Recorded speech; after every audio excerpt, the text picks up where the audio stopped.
దళిత జీవితంలోని ప్రతి కోణం మీద తాను రాస్తుంటే తెరేష్ అలా చేయలేదు. తాను రాస్తున్న కాలంలో ఏది డిస్కసబుల్ థింగో, ఏది డిబేటింగ్ థింగో దాన్ని మాత్రమే గట్టిగా పట్టించుకొని రాసి దాన్ని పెను సంచలనంగా ఇతను మార్చగలిగాడు. ఊరికే సంచలనం కోసం అరుపులు కేకలు కాకుండా కవిత్వం, పచ్చని కవిత్వం. ఈ నిశాని అనే పుస్తకం రావడానికి కారణం ఏంటంటే, చిక్కనవుతున్న పాట వచ్చినాక దళిత కవిత్వం మీద కొంతమంది ఆధిపత్య కులాలకు సంబంధించిన విమర్శకులు, కవులు వెటకారపు మాటలు మాట్లాడటము, వేగుంట మోహన్ ప్రసాద్ లాంటి వాళ్ళు దళితులకి పాటలు పాడుకుంటే సరిపోద్ది, గేయ కవిత్వం రాసుకుంటే సరిపోతుంది, వచన కవిత్వం వాళ్ళకి అవసరం లేదు, వాళ్ళకు వాహ్య కాదది, అంత మోడర్నిటీకి దళితులు రాలేదు అన్నట్టుగా మాట్లాడారు. కొంతమంది పండితులేమో అసలు సౌందర్యం అనేది లేకుండా, ఈస్థెటిక్స్ లేకుండా ఒట్టిగా లైఫ్ అనే పేరుతో, గాయం అనే పేరుతో ఎట్లా పడితే అట్లా రాశారు అని. కొంతమంది ఏమో అసలు సాహిత్యంలో కులాలు ఉంటాయా అని ఇట్లా రకరకాల వాదనలు పెట్టుకుంటే, ఆ వాదనలన్నిటికీ కూడా సమాధానంగా వచ్చినదే నిశాని అనేది. అంటే కవిత్వం మీద వచ్చిన విమర్శని పూర్వపక్షం చేయడానికి మళ్ళీ కవిత్వం రాయి. అందుకే అంటాడు, మీకు వచన కవిత్వం పనికిరాదు, మోడర్న్గా ఏదో గేయాలు రాసుకోవాలి మీరు అనే వాదనని విని ఇతను బాగా తెరేష్ బాబు మండిపోయింది ఇతనికి. అందుకే అంటున్నాడు ఇట్లా, రాత మాకు కొత్త కాదు, మీరు పలకల బావుల్లో బలపాల కప్పలైనప్పుడు మేము నేల తల్లి గుండెల మీద పైరు పద్యాలమయ్యాం. ఇది గుర్తుంచుకోండి. మీరు పలకా బలపాలు రుద్దుకుంటా ఉంటే మేము నేల తల్లినే పలకగా చేసుకొని శ్రమనే బలపంతో రుద్దాం. అందుకే కవిత్వం అనేది మాకు నేర్చుకుంటే వచ్చిన విద్య కాదు, జీవితంలో భాగంగా, శ్రమలో భాగంగా, సంస్కృతిలో భాగంగా, మాకు రోజువారీ జీవితంలో భాగంగా అబ్బింది. కనుక మీరెవరు మాకు చెప్పడానికి, మీకు అది పనికిరాదు, ఇది పనికిరాదు అనటానికి? మీరు ముందుగా రాయొచ్చేమో, మేము వేల సంవత్సరాల నుంచి ఆ నోట ఈ నోట పాటలు పాడుకుంటూ ఒక నోటి నుంచి ఇంకొక నోటికి వచ్చినటువంటి మౌఖిక సాహిత్యాన్ని ఎంతో సృష్టించాము. ఈ సామెతలన్నీ మావే, ఈ దేశీయాలన్నీ మావే, మాకు సంబంధించిన ఎక్స్ప్రెషన్స్ని ఈ దేశీయాల నుంచి, సామెతల నుంచి పక్కన పెట్టండి, మీకు ఎన్ని మిగులుతాయో చూడండి అని వాదన ఈ కవులు ఆనాడు చేశారు. అందుకే అతను ఇలా అంటాడు. అలాగే ఇంత ఆగ్రహం ఎందుకు, ఇంత తిట్లు శాపనార్థాలు ఉండాలా కవిత్వంలో అని మీరు అంటారు. రాసే విషయం మంచికి మర్యాదకి సంబంధించిన విషయం అయితే అలాగే ఉంటుంది.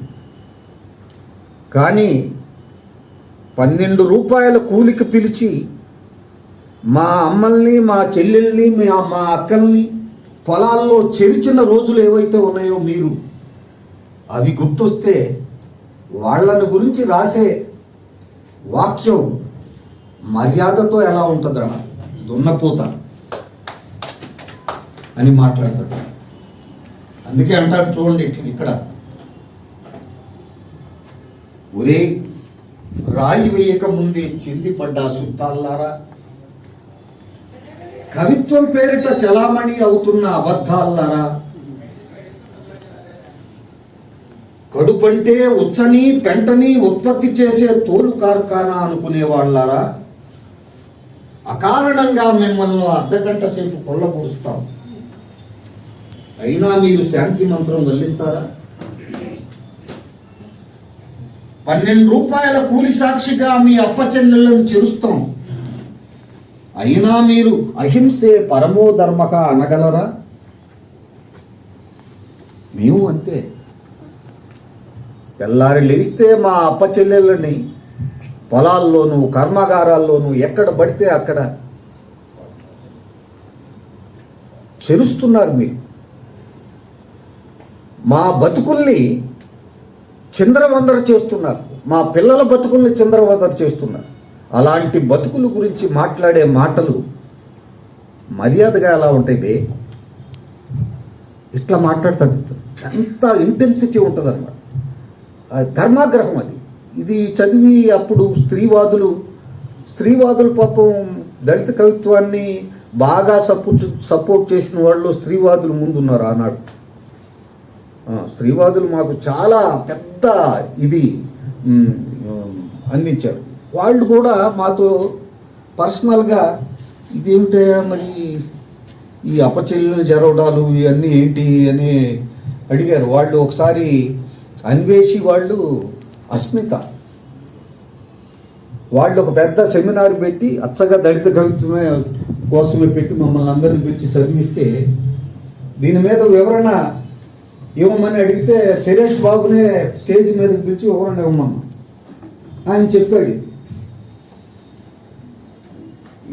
మీ అప్పచెల్లెలను మేము తెలుస్తామంటే అర్థం మేము తెలుస్తామని కాదు, అసలు గొంతులో కాఠిన్యము ఆగ్రహం ఎక్కడి నుంచి వస్తుందంటే ఆ గొంతులో నుంచి పలికే మాటలకు సంబంధించిన దృశ్యాలు, ఆ నేపథ్యాలు గుర్తొస్తే, ఆ నేపథ్యాలు మీకు లేవు గనక మీకు అర్థం కావు. నేను ఇది రాస్తుంటే నా చెల్లి గుర్తొచ్చింది, నా పక్కింటి వెంకాయమ్మ గుర్తొచ్చింది, నా ఎదురింటి ఆలీసమ్మ గుర్తొచ్చింది, వాళ్ళకి జరిగిన పనులన్నీ గుర్తొచ్చింది. అందుకు కోపంతో నేను ఆక్రోశించాను. అంతేగాని మీ అక్కల్ని మేము చేరుస్తామని కాదు. ఇది వ్యంగ్యం అనేది ఉందని తను ఎక్స్ప్లెయిన్ చేస్తే అప్పుడు స్త్రీవాదులంతా దీన్ని సపోర్ట్ చేస్తూ అద్భుతంగా వాళ్ళు కూడా ముందుకి తీసుకెళ్ళడం జరిగింది. ఇలా ఇతని కవిత్వంలో ఏంటంటే అంతా డిబేటబుల్. ఈవెన్ శీర్షికలు కూడా మీకు అట్లాగే ఉంటాయి. అల్పపీడనం అన్నాడు. అల్పపీడనం అంటే అల్పులుగా భావించబడేవాళ్ళు, అప్రాబల్య కులాలకు చెందిన వాళ్ళు, అనాధిపత్య కులాలకు చెందినటువంటి వాళ్ళు, తొక్కివేతకి అణచివేతకి గురైన కులాలకు సంబంధించిన వాళ్ళ నుంచి వచ్చిన పీడన పద్యాలు, వచ్చిన యుద్ధ కవితలు. అందుకే ఇది అల్పపీడనం. ఇంకొక రకంగా జియోగ్రాఫికల్ మీనింగ్గా చూస్తే అల్పపీడనం వస్తే తుఫాన్లు వస్తాయి. తుఫాన్లు పెద్ద మార్పుకి దారితీస్తాయి.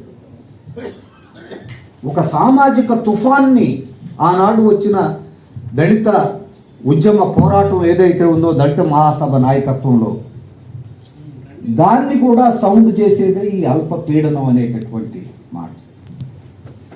అలాగే ఈయన ఇచ్చట ఉచితముగా డొక్క చీల్చబడును అని ఒక శీర్షిక, ఒక బండి చక్రం మీద ఈగ, ఒక ఆ వాక్యమే ఒక కవితలాగా అనిపిస్తుంది. ఒక శీర్షిక, చా గుడిస్తే చీ, చీ అనే మాటను రాయడానికి చా గుడిస్తే చీ అని పేరు పెట్టి ఒక కవిత రాశారు. మిశాని ఇట్లా తన పేరుల్లో కూడా మళ్ళీ ఊరికే సెన్సేషనల్గా పెట్టాడంటే అది చదివితే ఆ కవిత లోపలికి వెళ్తే ఇది దీన్ని మించిన శీర్షిక లేదు అని అనిపిస్తుంది. ఎంత ఒళ్ళు బలిసింది, ఎంత గడి మేరకపోతే వీళ్ళ చర్మాలు జెండాలవుతాయి, ఎంత పరితగించకపోతే వీళ్ళ చేతులు గొంతుకులవుతాయి. దుక్కుల్లో, దున్నకాలలో, గొడ్ల కష్టాల్లో, గాడిద చాకరీలో వీళ్ళ సత్తువులో బుగ్గి కాలేదన్నమాట. చష్టతూముల కింద, గడ్డివాముల వెనక, నాగేటి చాళ్ల మధ్య వీళ్ళ మానాలు మట్టి కాలేదన్నమాట. ఎండు మాంసాలు, ఏరువాక మామూళ్ళు వీళ్ళ నోలిని నొక్కలేదన్నమాట. న్యూనత భావాలు, నిప్పుకోళ్ళు వీళ్ళను పొడిచి చంపలేదన్నమాట. ఈ సమీకరణాలు ఏమిటి, ఈ సమూహాలు ఏమిటి, ఈ సంబంధాలు ఏమిటి, ఈ రణ నినాదాలు ఏమిటి, జఠరాగ్ని బడబాగ్ని తోబుట్టివులేనని, అసంతృప్తుల్ని పోగేస్తే అల్పపీడనమవుతుందని, వాయుగుండమై వామనపాదమై కొత్త నింగి కొత్త నేల పుట్టుకొస్తాయని నూరుపోసి వీళ్ళకి ఎలా విరుచుకుపడే విద్యను ఎవరు నేర్పింది? ఎవరు వీళ్ళకి ఎలా విరుచుకుపడే విద్య నేర్పింది ఎవరు? అసలు ఈ మబ్బులు ఏమిటి, జుంజుములు ఏమిటి, వాతావరణ హెచ్చరికలు, ఈ మేనిఫెస్టోలు ఏమిటి? చీని నోటి ముద్రలకే ఓటు ముద్రలకే కక్కుర్తి పడ్డా కానీ వీళ్ళ బొటన వేలును నరికినప్పుడే చూపుడు వేణు చర్మం సైతం వలవలసింది. కానీ ఈ హోరెత్తే కెరటాలేమిటి, పోటెత్తే సముద్రాలేమిటి, ఒరవడి అలజడి, ఓరి దేవుడా ఈ అదాటు ఉప్పినలేమిటి? నా ఓట్లేం గాను, నా సీట్లేం గాను, నా గుత్తాధిపత్యం, నా విత్తాధిపత్యం, నా దాపుడు చెరలు, నా నియోజకవర్గాలు ఏమైపోను?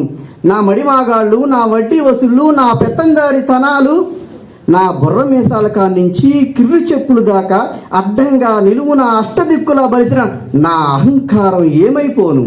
పిచ్చి తొమ్మల మధ్యనో పీతిరి గుంటల పక్కనో 4 గుడిసెలు వేసుకున్నారంటే సరే, ఉండటానికి కావాలి, ఒప్పుకుంటా. ఈ ఉద్యోగాలు ఏమిటి, ఈ ఊళ్ళేలడాలు ఏమిటి, మళ్ళీ వీళ్ళ బొడ్లు కోసి కొత్త పేర్లు పెడుతున్నది ఎవర్రా? నా ఇనప సింహాసపు 4 గోకాలు విరగ్గొట్టింది ఎవరు? చొచ్చొచ్చొచ్చో మట్టి మూకుళ్ళు, మొడ్డి తెపారాలు ఎంత దగా చేశాయి, పందులు గుడుసులు, బందులు దుడ్లు ఎంత కుట్ర పడినాయి. అయిపోయింది. ఇది అల్పపీడనం యొక్క కవిత. అసలు అదే దీనికి శీర్షిక పెట్టారు. ఇప్పుడు అరసవం జిల్లా కార్యదర్శి పరచూరు అజయ్ గారు వేదిక మీదకి రావాలండి. తర్వాత అనిల్ డానీ గారు, ప్రముఖ కవి. ఈ అల్పపీడనం సెషన్ అయిపోయిందండి. అనిల్ డానీ గారు చండాల చాటింపు నిర్వహణ చేస్తారు. మన ముఖ్య అతిథి పార్థసాయి గారిని వేదిక మీద రావాల్సిన ఎడ్ల పార్థసారథి గారు. వారు మా తెలుగు ఫిలిం షార్ట్ ఫిలిం అసోసియేషన్కి గౌరవ అధ్యక్షులు. అయితే వారు ఈ కార్యక్రమంలో నిన్న పాల్గొవాల్సింది, కానీ ఈ కవి సమ్మేళనం కాస్త మన కవులు కవిత్వం ఉందామని చెప్పేసి వచ్చారు. వారు జనరల్గా ఏంటంటే ఆయన చాలా బిజీ అయినా ఈ కార్యక్రమానికి వచ్చారు. వారికి ధన్యవాదాలు. ఇప్పుడు పిచ్చి గారు ఒక పాట పాడితే మొదలుపెట్టు. కూర్చోరా.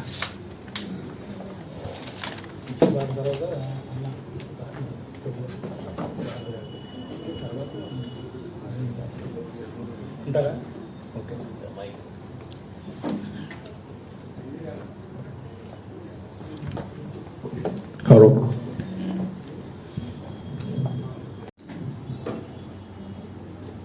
కవితల్ని మన ముందు ఉంచిన తీరుకి అందశ్రీ గారు రచించినటువంటి ఒక గీతాన్ని పాడుకుందాం. కొమ్మ చెక్కితే బొమ్మరా,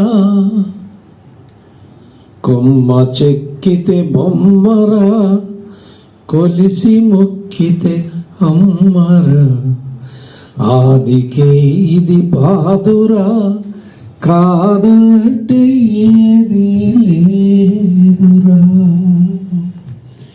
కొమ్మ చెక్కితే బొమ్మరా, కొలిసి మొక్కితే అమ్మరా, ఆదికే ఇది పాదురా, కాదంటే ఏది లేదురా.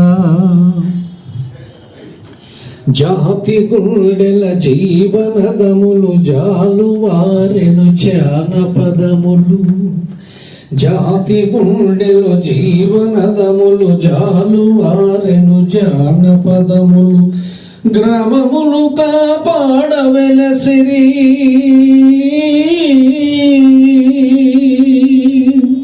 గ్రామములు కాపాడవెలసిరి, గ్రామ దేవతలెందరో ఇక. కొమ్మ చెక్కితే బొమ్మరా, కొలిసి మొక్కితే అమ్మరా, ఆదికే ఇది పాదురా, కాదంటే ఏది లేదురా. గూడు కట్ట గుహలనొదిలి గుండె రాయి చేసుకున్నారు, కండలను కరిగించి కన్న కలలను పండించుకున్నారు. గూడు కట్ట గుహలనొదిలి గుండె రాయి చేసుకున్నారు, కండలను కరిగించి కన్న కలలను పండించుకున్నారు. సేదదీరే మనసులోన శక్తి ఏదో ఉన్నదనుకొని,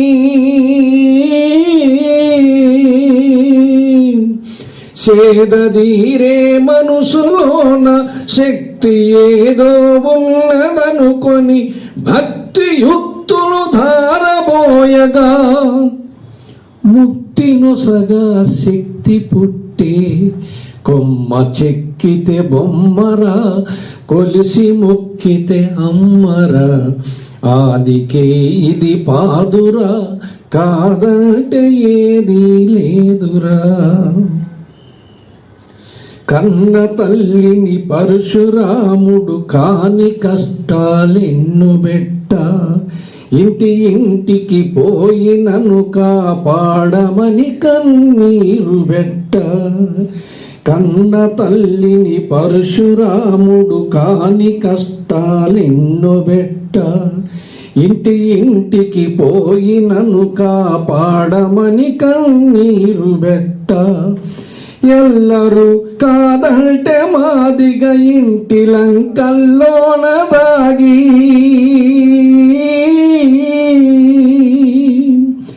ఎల్లరూ కాదంటే మాదిగ ఇంటి లంకల్లోన దాగి సక్కండ జాతులు కొలువు పల్లెల పుల్లముల ఎల్లమ్మ బుట్టే కొమ్మ చెక్కితే బొమ్మరా కొలిసి మొక్కితే అమ్మరా ఆదికే ఇది పాదురా కాదంటే ఏది లేదురా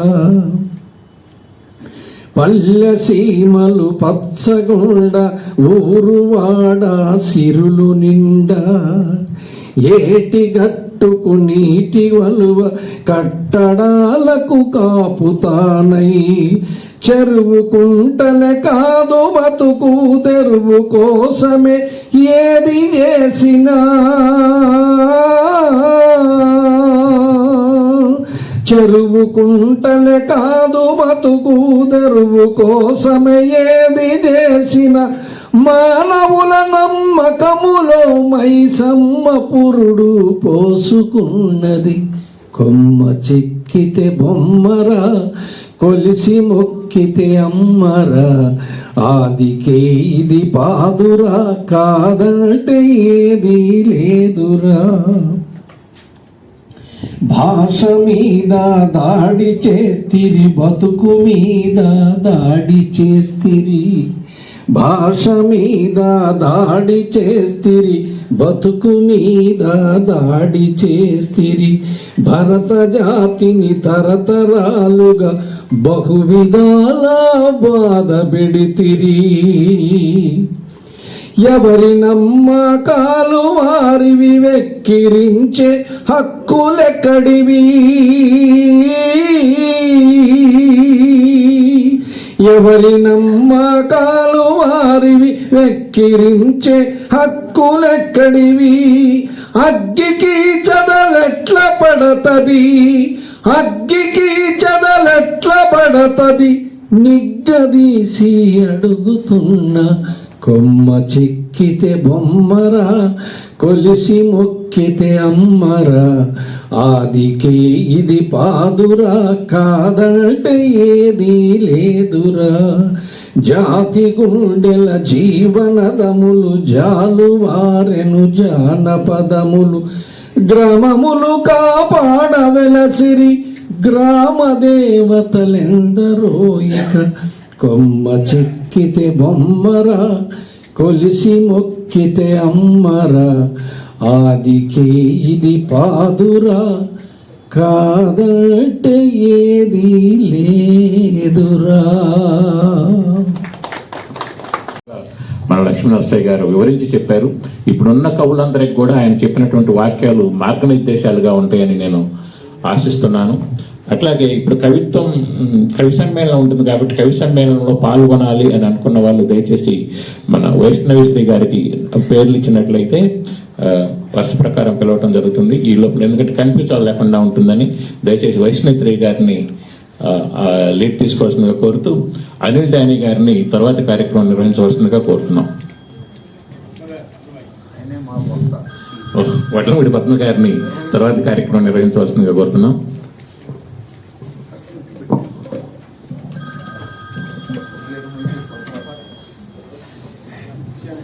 సాహితీ విమర్శకులు పెద్దలు గుంటూరు లక్ష్మీ నరసయ్య గారు, అట్లాగే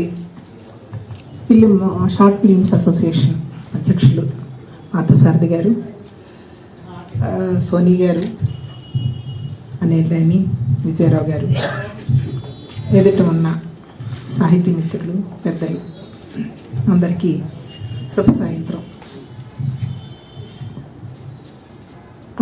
ఉగాది బహుశా ఆరంభం సమభావనని ముందుకు తీసుకెళ్ళే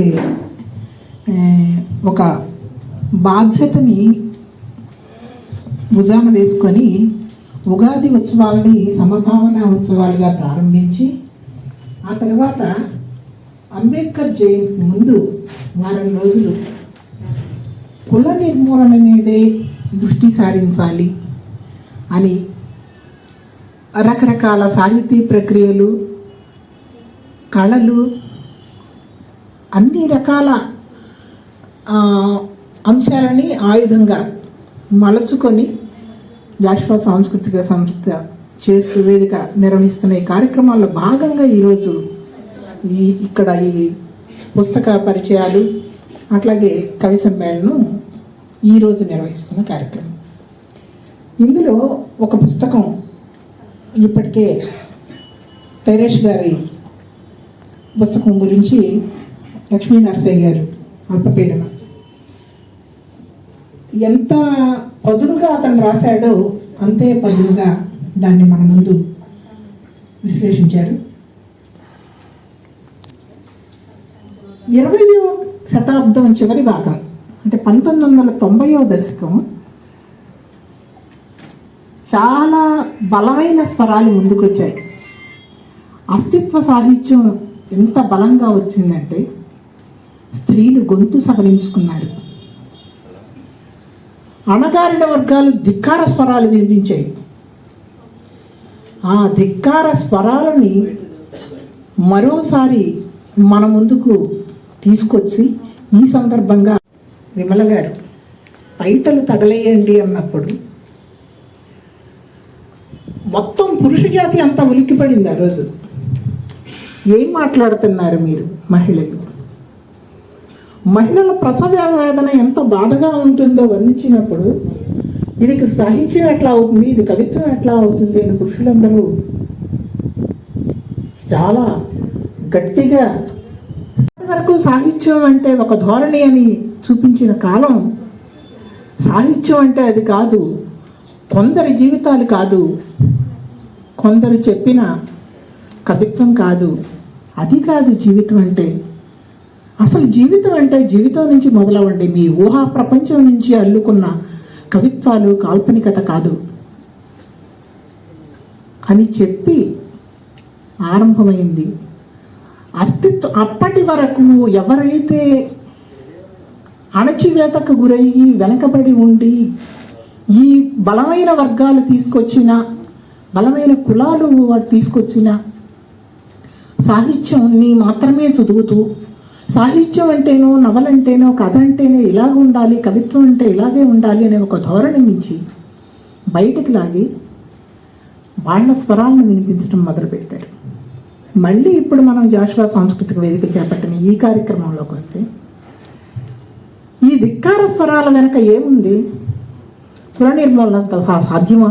నేనైతే అంటాను కుల నిర్మూలన సాధ్యం కాదు. మర్రి ఓడల కంటే బలంగా భూమి చుచ్చుకుపోయింది కులం.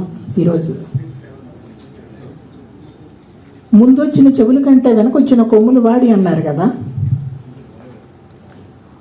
ముందు పుట్టిన మనిషి కంటే ఆ మనిషి సృష్టించిన మతము, కులము, దేవుడు జీవివాడిగా వచ్చింది.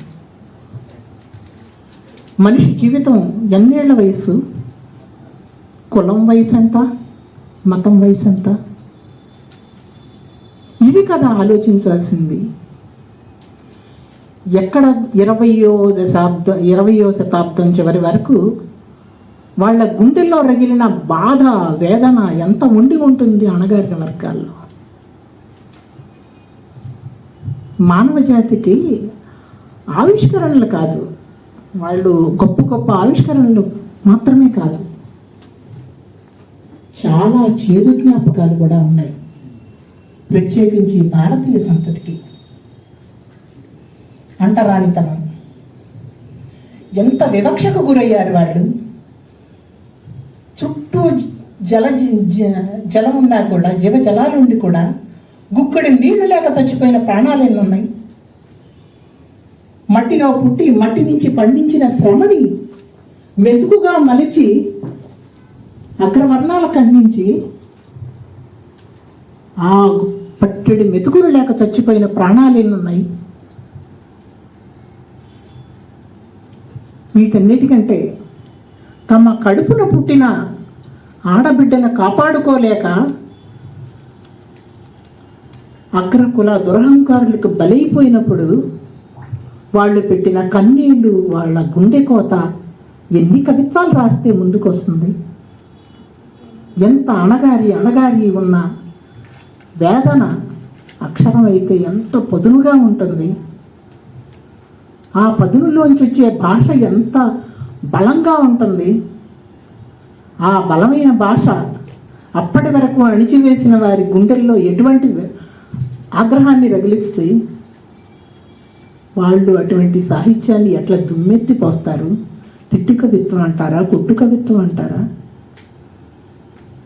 లక్ష్మీ నరసయ్య గారు ఇందాక చదివి వినిపించిన కవిత్వం వింటున్నప్పుడు, బహుశా కొన్ని వాక్యాలు వింటున్నప్పుడు పేగులు కదిలిపోతాయి, కన్నీళ్ళు పెట్టే సందర్భాలు ఉంటాయి. వీరేష్ బాబు అవ్వచ్చు, నగేష్ బాబు అవ్వచ్చు, లక్ష్మీ నరసయ్య గారు అవ్వచ్చు, వీళ్ళందరూ అందించిన సాహిత్యం వాళ్ళ ధిక్కార స్వరాల నుంచి పుట్టింది. ఇప్పుడు మొన్న ఈ కార్యక్రమాల్లో భాగంగా మన పాటలు పెట్టారు. ఏ కులము నీదండి మాధవుడు యాదవుడు మా కులమే నెమ్మంది. ఏమిటిది? ఏం మాట్లాడారు ఆ పాటలో? మాధవుడు పుట్టాడు మా కులంలో, కానీ మా కులం అంటరానిది ఎలా అవుతుంది? ఇవి పక్కన పెడితే ఇప్పుడు అక్కడికి వద్దాం, చండాల చాటింపు దగ్గరికి. సుందర్రాజు గారి వేదన, మనిషి జీవితంలో మాదిగివాడిగా పుట్టడమే శాపం అనుకుంటే, ఆ కులంలో పుట్టిన ఆడపిల్లగా పుట్టడం ఇంకెంత శాపం. అటువంటి సాహిత్యం గురించి, అటువంటి జీవితాల గురించి చాటింపు వేశాడు ఆ కవి.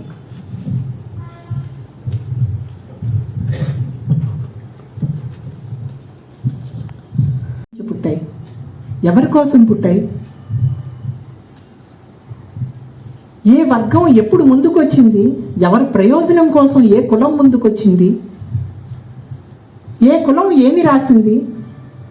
మనకి కొంచెం పల్లె జీవితంలోకి వెళితే, దూడ చనిపోతే గేదె పాలు ఇవ్వదు. ఆ దూడని తీసుకెళ్ళి ఇస్తే వాళ్ళు దాని చర్మంతో మళ్ళీ ఒక కృత్రిమమైన దూడని గడ్డి పెట్టి కుడితే, దాన్ని తీసుకొచ్చి ఆ గేదె ముందు పెడితే అది తన బిడ్డే అనుకునేది భ్రమసి పాలిస్తుంది. ఈ పని ఎవరు చేశారు?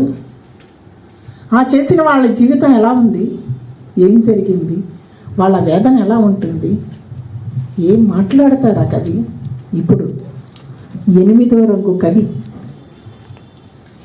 ఆ గళాన్ని, ఆ కవి మాట్లాడితే ఎలా ఉంటుందో చండాల చాటింపు ద్వారా దాన్ని పరిచయం చేస్తూ మన ముందు మాట్లాడతారు. అనిల్ని పరిచయం చేయవలసిందిగా కోరుతున్నాను. Thank you.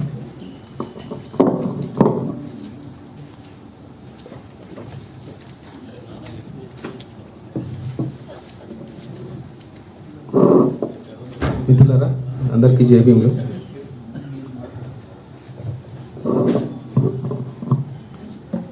వేదిక మీద ఉన్న పెద్దలు, పార్థసారథి గారికి, అలాగే గుర్తులీలు, దళిత బహుజన వాదాన్ని కొన్ని దశాబ్దాలుగా తెలుగు నేల మీద తన భుజాల మీద మోస్తూ సైన్యాన్ని తయారు చేస్తూ ముందుకు సాగుతున్న లక్ష్మణాథయ్య గారు, పద్మక్క, కవి సమ్మేళనం నిర్వాహకుడు, కవి, గాయకుడు, ఎట్సెట్రా ఎట్సెట్రా మా గడ్డ విజయరామన్న, తమ్ముడు సోని, మిత్రులను మీ అందరికీ ముందు క్షమాపణలు చెప్పాలి. నేను కాస్త ఆలస్యంగా వచ్చాను సభకి. ఆఫీస్ వర్కింగ్ డే కావడం వల్ల కొంచెం ఆలస్యమైంది. సమభావన అనేటటువంటి ఈ కార్యక్రమంలో మనం తెలుగు కవిత్వంలో మాట్లాడుకోని, అంటే మనం ఊహించలేనటువంటి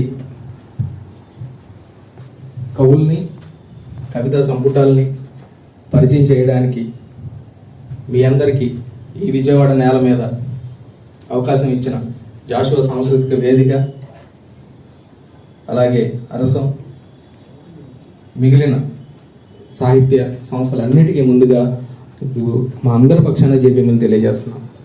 ఎందుకనంటే కవిత్వం శ్లేషల్లో, అర్ధాలంకారాల్లో, శిల్పాల్లో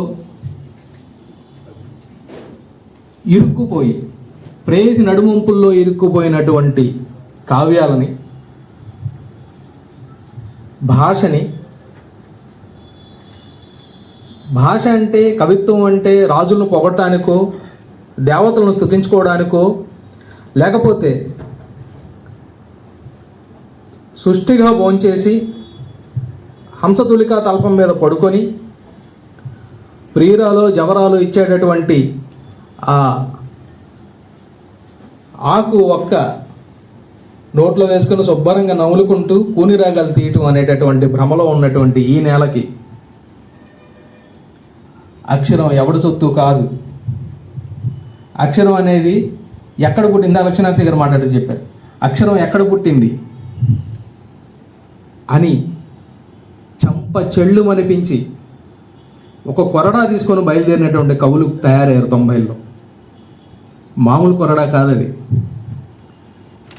చాలామంది చర్మాలు రాలిపోయాయి, చాలామంది బట్టలు జారిపోయాయి, చాలామంది ఇళ్లలో నుంచి పారిపోయారు.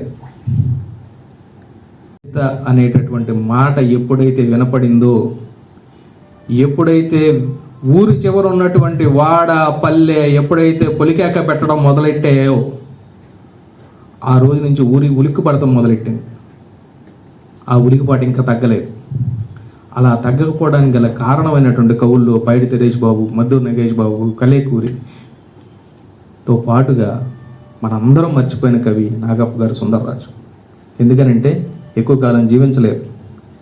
ఈ సమాజంలో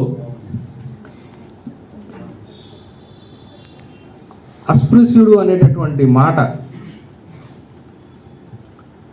ఎంత బలీయమైందో చాలామంది కవులు దాని గురించి చెప్పుకుంటూ వచ్చారు. నాగప్ప గారు సుందరరాజు యొక్క సామాజిక వర్గం మాదిగ. అంటే 4 కులాల వర్ణం ఏదైతే మనం చెప్పుకుంటామో దానికన్నా తర్వాత సృష్టించబడినటువంటి వేళ్లలో మాదిగలు అధములు. జాషువా అంటాడు కదా, చెప్పులు కుట్టి జీవనం చేయును గాని నిరాకరింపలేదు ఎప్పుడు అప్పువడ్డది సుమి భారతవని. చెప్పులు కుట్టేవాడు ఎక్కడైనా గేదె చచ్చిపోతేనో ఆవు చచ్చిపోతేనో అక్కడికి వెళ్ళి దాన్ని శుభ్రంగా తీసుకొచ్చి మళ్ళీ ఏంటి అందరూ చూస్తుండగానో లేకపోతే దాన్ని ఘనంగా తీసుకురావడం ఏమి ఉండదు. చాలామందికి మాదిగ జీవన విధానం తెలియదండి. ఇప్పుడంటే అందరూ మనం చాలా సోఫిస్టికేటెడ్ పట్టణ ప్రాంతంలో జీవిస్తున్నాం కాబట్టి తెలియదు. ఆ తెలియని తనం మన తప్పు కాదు అది, కానీ చెప్పాలి. మాదిగలు చెప్పులు కుట్టి జీవించేవాడు.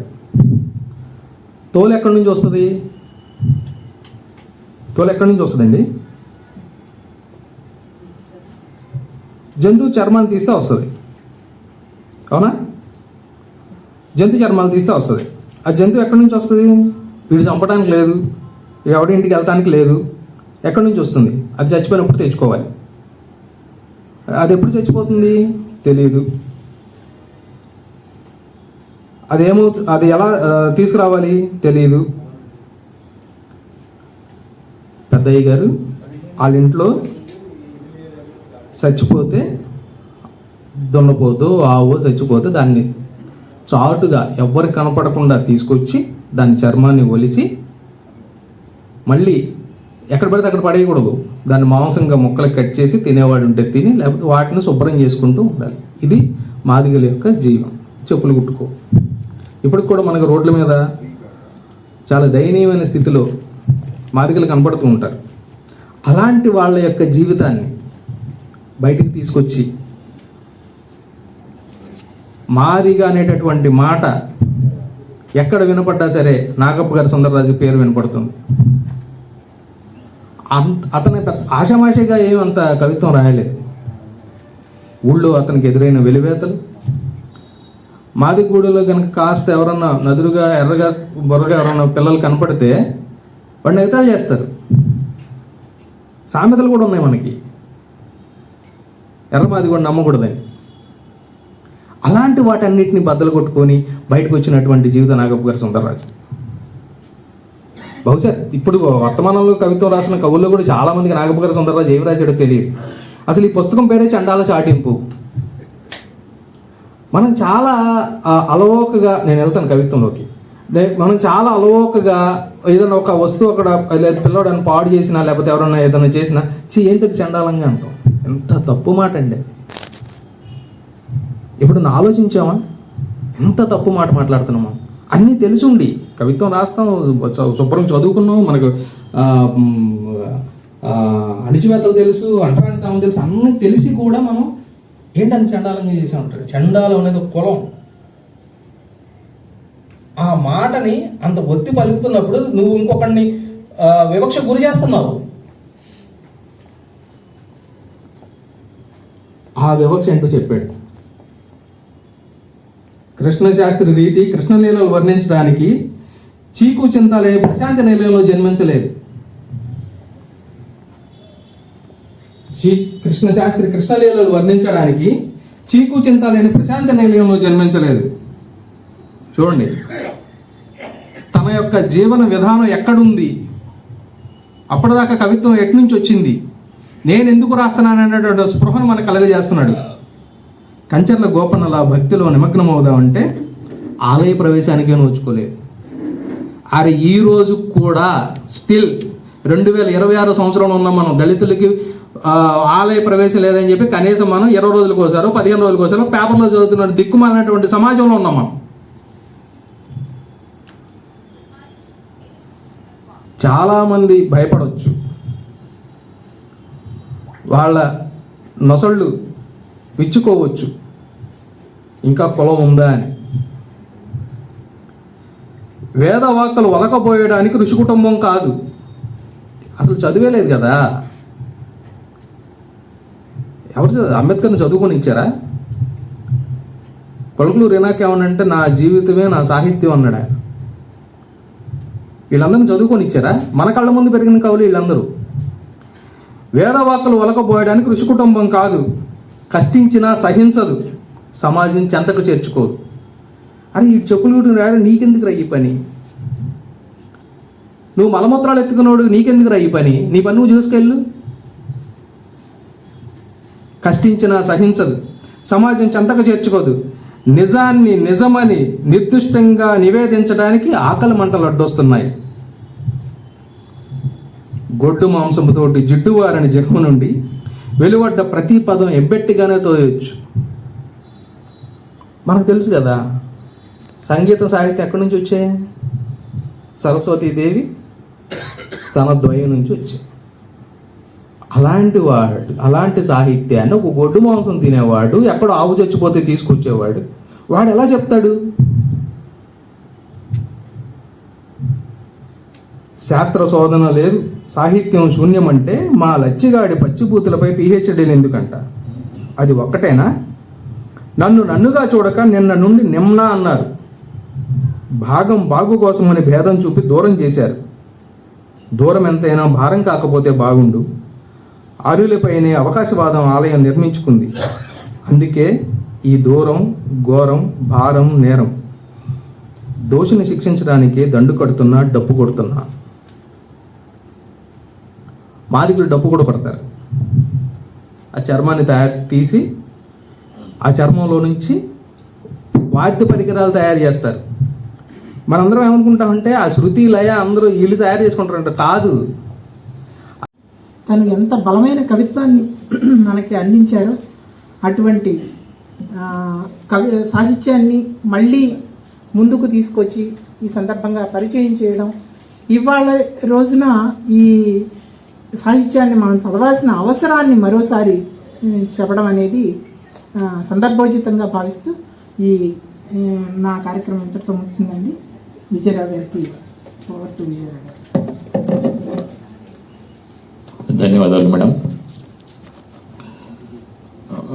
రెండు అద్భుతమైనటువంటి ఉపన్యాసాలు ఈరోజు మనం విన్నాం.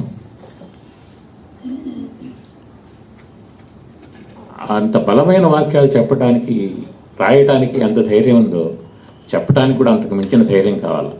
అటువంటి ధైర్యవంతులు ఇద్దరు, లక్ష్మీనరసయ్య గారు, అనిల్యాని గారు చాలా చాలా ఆవేశపూరితంగా చెప్పారు. వాళ్ళిద్దరికీ ధన్యవాదాలు చెప్తూ,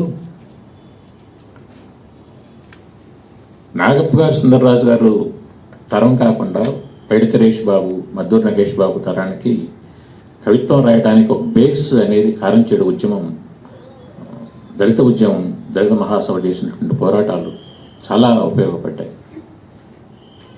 అందులోంచి వచ్చిన ఆవేశమే దళిత కవిత్వానికి ఊపిరి.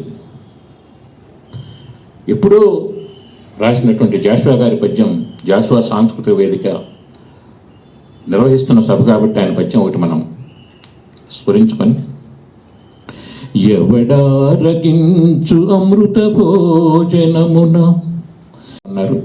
పాటలు కూడా రాస్తారు. మంచి కవి దారామోహన్ రావు గారిని తన కవిత్వం వినిపించవలసిందిగా కోరుతున్నాం.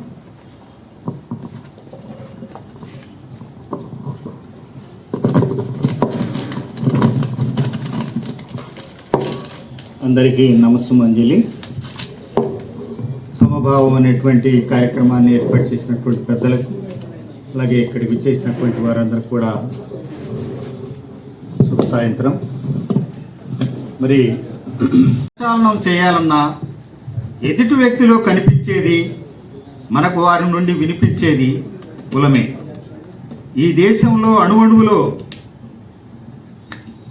వెతుకుతున్నారు కులాన్ని. ఎవరు కాదన్నా, ఎవరు వద్దన్నా కావాల్సింది కులమేనట. కులం ఎంత కుటిలమైంది. దీనికి భాష లేదు, దీనికి యాస లేదు, దీనికి వేషం లేదు, దీనికి దేశం కూడా లేదు. ఇది ఎల్లలు దాటి పయనిస్తుంది, ప్రవహిస్తుంది. మరో చోట దీని పేరు వర్ణం. ఎంత దారుణం! రంగుల వర్ణం, రాక్షసతత్వం. పెరుగుతూ పోతున్న ఈ విషవృక్షానికి వేళ్ళెక్కడో, భయంకరమైన ఈ జాడ్యానికి అంతం ఎప్పుడు? మనిషిని మనిషిగా కొలిచేది, మలిచేది కులం, వర్ణం అయితే మంచిని పెంచేది, మమతను పంచేది మానవత్వమే కదా, కాదంటారా? ధన్యవాదాలండి. మమ్మల్ని ఎంత ఎంత గాయం చేసిందో మీకేం తెలుసు. దెబ్బ తగిలిన వాడికే గాయం నొప్పి గురించి తెలుస్తుంది. ఆ మాట విన్నా మాకు గుండెపోటు వస్తుంది. ఇక్కడ కులాల గురించి మీకేం తెలుసు? కంచికిచర్ల కోటేసిని అడిగినా కారంచేడు, చుండూరు, నీరుకొండ, పదిరికొప్పం, ఖైర్లంజి చరిత్ర మొత్తం మీ కుల బలుపుకు బలైపోయిన మా బతుకులు, మా బిడ్డలకే తెలుసు. మీకేం తెలుస్తుంది కులం గురించి? మాట పడిన వారికే తెలుస్తుంది ఆ బాధ, ఆ నొప్పి. గుక్కడి నీళ్ల కోసం ఎన్ని సంవత్సరాలు పోరాటం చేశామో, అక్షరం మొక్క నేర్చుకోవడం కోసం కొన్ని వేల సంవత్సరాల బయటే ఉన్నాము. సొంత భూమి పొందటం కోసం కొన్ని లక్షల భూముల్లో నెత్తురు చిందించిన వాళ్ళం.